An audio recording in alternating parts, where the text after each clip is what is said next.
സ്വാഗതം പ്രിയരെ ഇന്നത്തെ ഈ സ്പ്രെഡിലേക്ക്. ഇന്ന് നമ്മൾ നോക്കാൻ പോകുന്നത് ഞാൻ എടുക്കേണ്ട പ്രധാനപ്പെട്ട തീരുമാനം എന്താണ് എന്നുള്ളതാണ്. അപ്പോൾ അതായത് എന്തെങ്കിലും തീരുമാനങ്ങൾ എടുക്കാൻ നിങ്ങൾ മനസ്സിലാക്കുന്നുണ്ടെങ്കിൽ അതിനുള്ള റീഡാണ് ഇത്.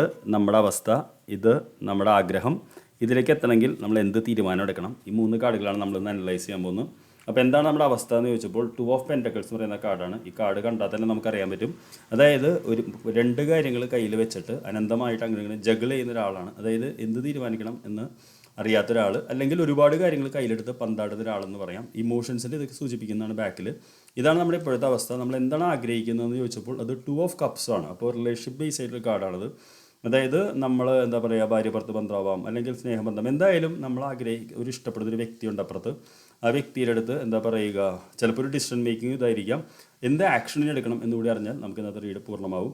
അപ്പോൾ 9 ഓഫ് വോൺസ് എന്ന് പറയുന്ന കാർഡാണ്. 9 ഓഫ് വോൺസ് എന്ന് പറഞ്ഞു കഴിഞ്ഞാൽ മുൻകാലങ്ങളിൽ ഉണ്ടായിട്ടുള്ള അനുഭവങ്ങൾ ഓർത്ത് ഭയന്ന് നിൽക്കരുത്, രണ്ടും കൽപ്പിച്ച് മുന്നോട്ട് പോകണം എന്നുള്ളതാണ്. പെർസിസ്റ്റൻസ്, സഹനം എന്ന് പറയുന്നതാണ് ഈ കാർഡിൻ്റെ അർത്ഥം. അപ്പോൾ ഇന്ന് നിങ്ങൾ ഇവിടെ നിന്ന് ഇവിടേക്ക് എത്തണമെന്ന് ആഗ്രഹിക്കുന്നുണ്ടെങ്കിൽ നിങ്ങളോട് ടാരോ കാർഡിന് പറയാനുള്ള അഡ്വൈസേ ഉള്ളൂ. അതായത് 1 സഹിക്കുക എന്നുള്ളത്, 2 എന്ന് പറയുന്ന മുൻകാലങ്ങളിലെ ഇത് നിങ്ങളെ തടയാതിരിക്കട്ടെ. I wish you a good night. See you tomorrow.